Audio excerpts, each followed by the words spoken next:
Hoy vamos a empezar o vamos a completar un poco las nociones que fuimos viendo en el video anterior, sobre todo en lo que tiene que ver con los apéndices de abajo, porque el objetivo de es también ver la estabilidad o cuáles son las condiciones de estabilidad.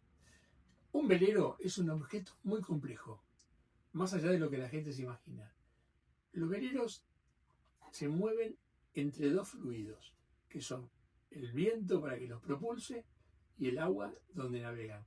Y encima, la superficie de contacto entre ambos fluidos de distinta densidad está, digamos, bastante movidita o es discontinua, que es el caso de las olas. Por lo tanto, hay un compromiso de diseño muy grande, porque si bien tiene que ser efectivo con el viento, tiene que navegar muy bien dentro del agua y además tiene que afrontar la fuerza dinámica de lo que significan las olas. Por lo tanto, la complejidad del diseño es muy grande. Si ustedes pueden acercarse a algunas imágenes que probablemente todavía no entienden del todo o no puedan sacarle provecho, la náutica hoy por hoy anda en distintos tipos de diseños y están más preocupados, como vieron en la náutica de competición, en que los barcos salgan del agua, dejen de flotar, llegando a velocidades extremas enormes. Pero bueno, vamos a hablar de la náutica convencional, que es la que nos ocupa. En el video anterior hicimos referencia a la medida del calado. El calado tiene mucho que ver con la navegación y tiene mucho que ver con la estabilidad del barco. No es poco, porque nosotros consideramos que tenemos un quillote. En el quillote generalmente, o siempre, está el lastre, digamos, la cantidad del peso que necesita la embarcación para responder a lo que es el empuje del viento. Son como esos muñequitos no tumba que uno le pega una trompada, va a un lado y vuelve, va a nivel y vuelve. Para que eso ocurra en un velero, es necesario llevar un peso abajo. Y ahora vamos a ver de qué manera. Ahora, existen distintos navegantes que no quieren tener la complicación que el Río de la Plata les ofrece de grandes bajantes, porque las mareas pueden ser muy amplias, del poco calado que hay habitualmente en el río, sobre todo en la parte que navegamos nosotros, que después de dársela para el sur cambia muchísimo. Si no, tenemos que estar restringidos a ciertos canales o a ciertos lugares. Hay días que no se puede navegar por todos lados. Bueno, por lo tanto, eligen modificar el calado de eso. También los diseñadores actúan en función de eso y sus barcos, digamos, los barcos que salen, en el diseño del barco hay una versión con quillote y una versión con orza. Y también están la orza, que ahora yo hablo como si yo hubiese entendido. La orza es un aditamento maniobrable que se baja y se sube, o sea, se controla desde adentro del barco para aumentar el calado. Es un plano de deriva que se modifica. Por lo tanto, si con el quillote nos quedaríamos parados, con la orza que tocamos abajo, levantamos un poco la orza y seguimos navegando. Pero bueno, esto tiene sus pros y sus contras. Orzas. Las orzas comunes, hay dos tipos de orza que son planos, inclusive si bien son de chapa y tienen su peso, no son el lastre necesario para que el barco tenga estabilidad. Ese, como no hay lugar en la orza para colocarlo, se coloca en el barco, en el casco, mucho más arriba, con lo cual eso cambia muchísimo las cuentas de estabilidad. Ya lo veremos.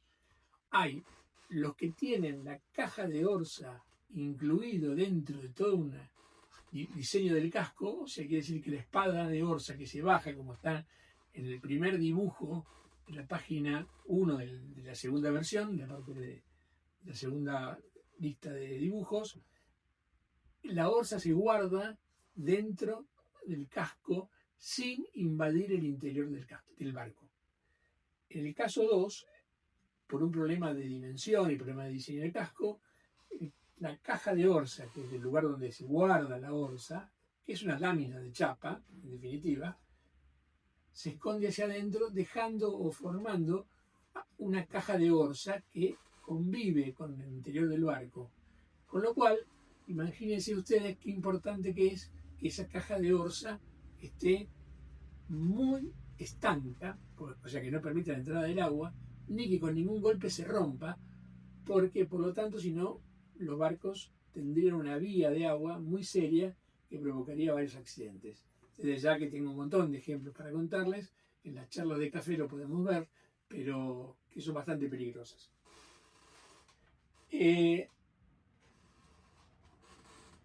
Al subir el lastre, digamos, a que la distancia entre el fondo del quillote y lo que significa el empuje del viento, el lastre, digamos, está mucho más arriba, digamos, está en el fondo del barco, las condiciones de respuesta del barco no son las mismas que con un quillote profundo. Lo mismo si tengo que navegar con ciertas condiciones contra viento, tampoco son las mismas, cosa que ya veremos de qué manera. Por lo tanto, si uno decide por un barco de orza, está perfecto, pero que sepa que pasa ese tipo de cosas. Hay barcos que tienen una parte de calado fijo, por ejemplo, digamos, un barco de 44 pies, es el FIC 44, tiene 1,50 m de calado fijo, sí o sí el barco. Y después tiene una orza que lo lleva a 3 metros. Claro, es un barco largo, un barco grande, con 2 palos, por lo tanto, la diferencia que le hace falta a ese barco la aporta una orza que permite que el barco tenga otro tipo de prestaciones o le permitiría acercarse a las prestaciones de un barco con quillote. Ese barco se fabricó con esa versión y también se fabricó con la onda con el quillote fijo, y cuando se hacía con quillote fijo calaba 2,20 metros.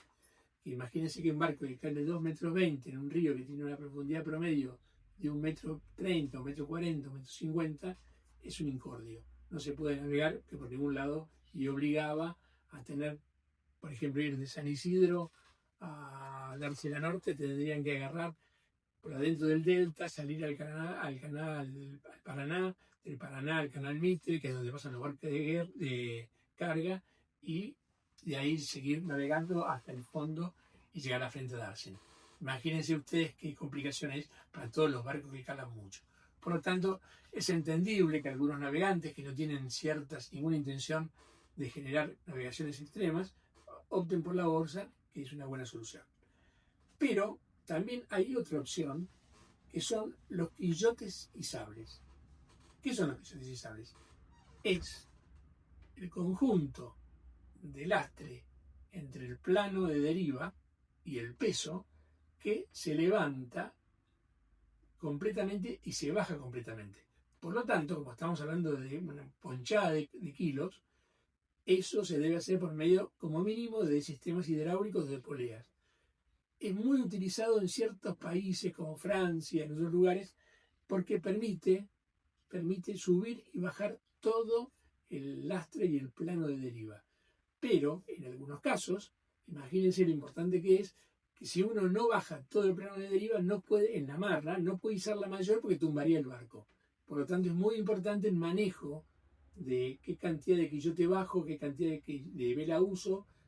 Tendría un sinfín de inconvenientes. Pero para ciertas navegaciones de ultramar y para ciertas estrategias de tormenta son bastante utilizados, sobre todo por los veleros franceses. Si pasamos a la página número 3, nosotros acá vamos a hablar de estabilidad de los barcos. La estabilidad del barco es que el barco, cuando navegue, sufra o soporte las fuerzas del viento y, por supuesto, va a escorar hasta donde nosotros queremos, hasta donde nosotros necesitamos, pero cuando supera ese tipo de cosas, o sea que tenemos un equilibrio medio inestable, podamos tomar cierto tipo de consideración para que eso no ocurra y volver a navegar con ciertas líneas razonables de navegación o de ángulos de navegación que permitan que la vida sea más interesante. E inclusive las performances de los barcos pueden ser más interesantes. El viento, podemos decir, de una manera, digamos, más bien imaginaria o tácita, que se aplica sobre un centro bélico. ¿Qué significa? El centro bélico es el centro bélico de la vela mayor, que es el que se saca por medio, está marcado acá por medio de las diagonales, donde marca donde se puede intuir o precisar dónde se va a ejercer todo el esfuerzo. Es un cálculo teórico, pero que sirve a los efectos de los cálculos. La medida sirve a los efectos del resto de los cálculos. Lo mismo ocurre con el triángulo de la proa, y cuando unimos ambos centros, más o menos en la proporción de tamaño que tienen las velas, nos determina que hay un centro bélico de todo el barco. Este que está dibujado, que está arriba, dibujado en azul, como van a ver ustedes, que está indicado como centro bélico del barco, está a popa del palo, cosa que es correcta, porque es muy importante que el barco reciba el viento a popa del palo, porque permitiría que la proa vaya hacia el viento, con lo cual son las condiciones deseables de un barco. No es deseable que un barco aleje la proa del viento. Ese centro bélico se proyecta en el dibujito de al lado, donde se ve el barco de frente, de proa, y en reposo. Entonces vemos que el centro bélico está más o menos de la mitad del palo para abajo. Después vemos que tenemos un centro de gravedad, que está marcado con una línea roja, y un centro B, que se llama centro de carena. La letra B viene porque la costumbre viene de la palabra inglesa buoyancy, que es flotabilidad. Entonces, en vez de ser, ponerle el centro de carena, se te pone en la B. ¿Esa qué parte de la B qué es? O sea, el barco acá está en reposo, y abajo tiene una letra K que indica la quilla, o quillote, que es el peso del quillote. Pero está incluido dentro del centro de gravedad, porque el centro de gravedad es el lugar teórico donde se ejercen todas las fuerzas que pesan en el barco. Todo el peso del barco está centrado en esa fuerza de gravedad, el eje centro de gravedad, que por supuesto, como una cosa que pesa, tiene el barco hacia abajo. El centro de flotabilidad, debido al principio de Arquímedes, es el que nos tiende a hacer flotar el barco, y por lo tanto es muy importante tenerlo en cuenta. ¿Por qué? Porque si yo escoro el barco, como se ve en la figura de abajo, yo voy a ver que el centro de gravedad no se movió, desde el punto de vista transversal, no se movió, pero sí B se movió. B es el centro de todo aquello que está hundido del barco. O sea, cuando yo escoro, hay una parte del casco que escora, entonces por lo tanto el centro de carena o el punto B se modifica de la posición original que estaba alineado con el centro de gravedad. Esto tiene mucho que ver porque el momento aderizante que genera entre el centro de gravedad que va abajo, que hacia abajo, y el de flotabilidad que va arriba, son un poco lo que más o menos nos determina la estabilidad. Por lo tanto, es muy importante saber cargar el barco y saber que no hay que escorarlo mucho, porque como vemos, el centro de carena o la B se mueve de acuerdo al grado de inclinación que nosotros tengamos en escora. El centro, el par escorante, o sea, el momento es fuerza por distancia, o sea, sería la fuerza, digamos, el momento, digamos, por ahí para las personas que no están muy relacionadas con el tema de la física, o sea, han olvidado, es el par, digamos, es el giro que me provocan dos fuerzas que se van encontrando en sentido contrario, es el que me genera, entre el centro, la distancia es muy importante, porque fuerza por distancia, ese que se genera entre el centro bélico y el centro de flotabilidad. Por lo tanto, si esa distancia cada vez es mayor, ese momento va a reaccionar muy mejor. Si necesitamos menos, pues escora menos, va a ser más corto, pero es fundamental este momento para poder aderezar el barco. Y también es fundamental el peso del barco y su relación con la flotabilidad, porque también van a producir un momento que van a estabilizar el barco. Esto requiere, digamos, en las consideraciones que se han colocado acá, que cuando un barco está en reposo, todos los centros están alineados.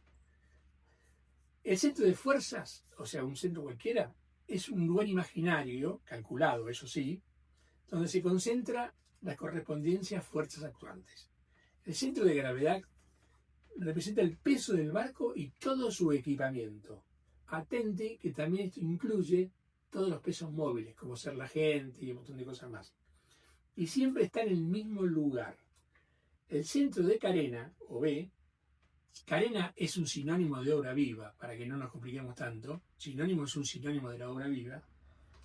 O de flotabilidad, se mueve según la escora del barco. Claro, de acuerdo a la cantidad de casco que yo hunda, es la superficie que me queda determinado por la parte que está hundida, genera distintas formas, por lo tanto el centro de carena se corre para un lado o para el otro. Ese es el que determina, junto con el centro de gravedad, que siempre está en su lugar, por lo menos desde el punto de vista transversal, y necesitamos que el paraderizante entre la fuerza de flotabilidad y la fuerza que nos sube el barco para abajo sea el suficiente como para que ese barco no tumbe. Para esto, porque este es un concepto, digamos, supuestamente estático, porque nos falta considerar la fuerza adicional de las olas o las ráfagas de viento. Hay ráfagas de viento o olas que generalmente agravan la situación. Una ráfaga de viento es muy común que uno se defienda porque el barco, al escorarse abruptamente, de repente la cantidad de vela que soporta o somete al viento, al aplanarse el barco le pasa por arriba y hasta que pase la ráfaga después el barco recupera su normalidad. Pero no significa que uno no se pegue un fuerte susto. La ola no es tan así, pues la ola es una masa de agua muy grande que proporciona un aditamento a todas estas fuerzas que puede generar una tumbada, sobre todo cuando se conjuga ráfagas o vientos fuertes más las olas de través. Eso ahí es más peligroso. Yo no quiero ahondar mucho más en todo esto porque es un tema que da para mucho, pero tengamos en cuenta esto. El centro de gravedad, lo mejor que nos puede pasar es que esté lo más abajo posible. Por eso el lastre, el centro de gravedad está en el lastre. Está más arriba del centro de carena, al revés de lo que está dibujado acá. Eso es muy importante. Y también es muy importante, desde el punto de vista longitudinal, que el centro de gravedad no se vaya ni muy a popa ni muy a proa. Porque eso nos va a indicar que nuestro barco va a navegar de una manera bastante incómoda, ya sea con el oleaje, porque si de proa o de popa está muy hundido, le va a quitar al barco la capacidad de reacción. Ir una ola de frente, el barco no va a poder levantarla y defenderse mejor. Está muy cargado de popa, la ola que viene alcanzando se nos va a montar arriba porque el barco no puede flotar porque tiene mucho peso. Eso es importante. Ustedes recuerden, e inclusive, que el centro de gravedad tiene que estar muy abajo. Por lo tanto, todas las cosas que se carguen, todas las cosas el equipamiento que se necesite, traten de mandarlo siempre lo más abajo posible. Y por supuesto que si las cosas se complican mucho, saquen a la gente de la cubierta y al que puede y aguanta que se vaya abajo, porque el peso en los barcos relativamente chicos, que son los que empezamos a navegar, tienen mucha incidencia en lo que puede ser la escora del barco y su posible, en este caso no tumbamiento, porque eso no va a ocurrir a Gran Río de la Plata, pero en una escora excesiva. También en estas consideraciones no podemos olvidarnos de la forma de los cascos.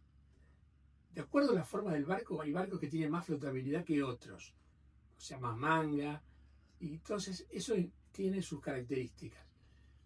Por lo general, los barcos de alta resistencia a la escora inicial, o sea, al principio, tienen una baja resistencia a la escora final.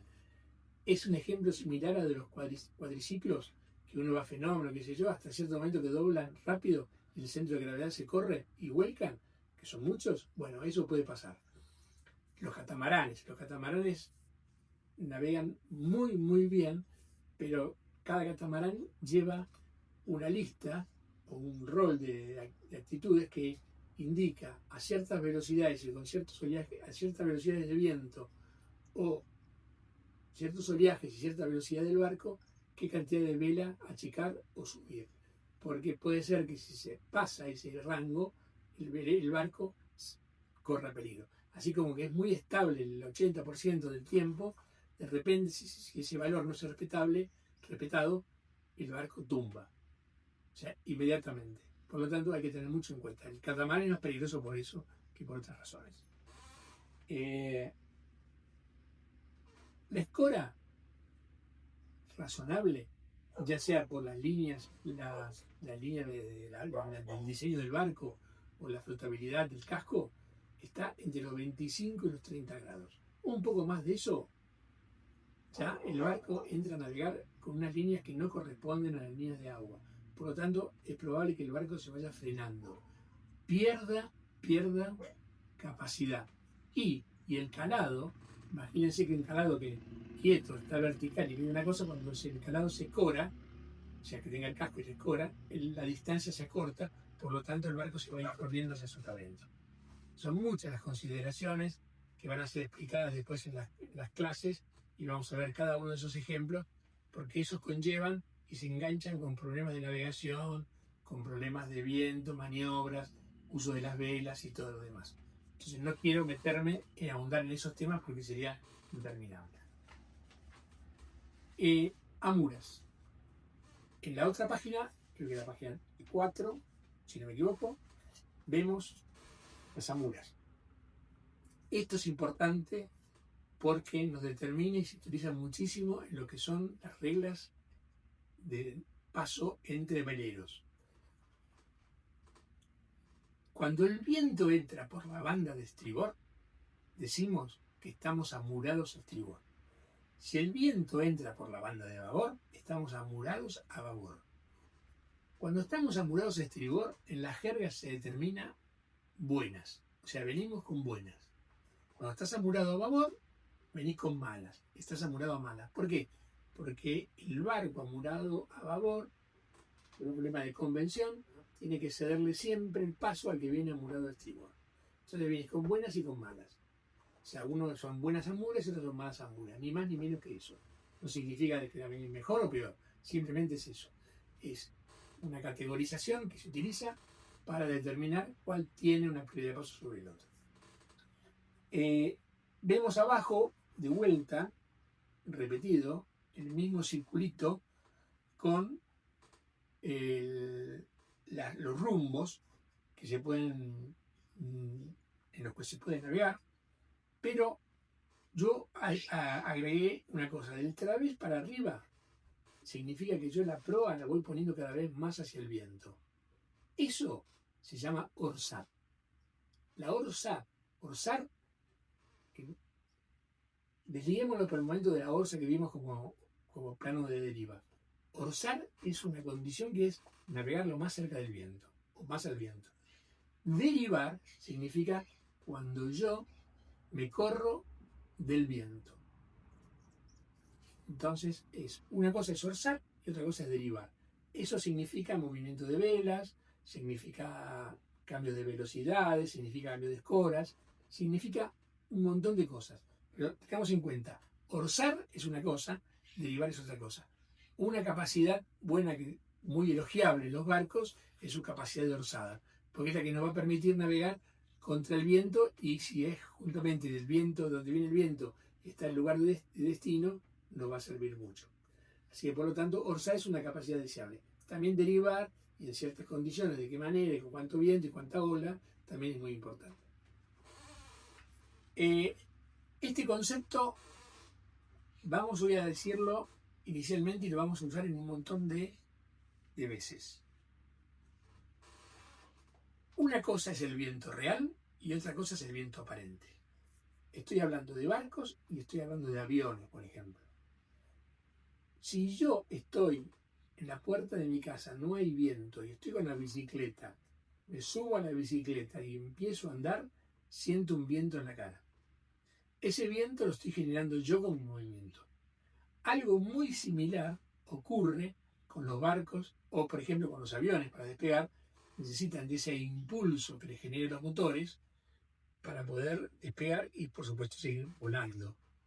Porque es la parte de la fuerza que el avión no tendría para seguir. Si tú tuviese esa fuerza, se caería.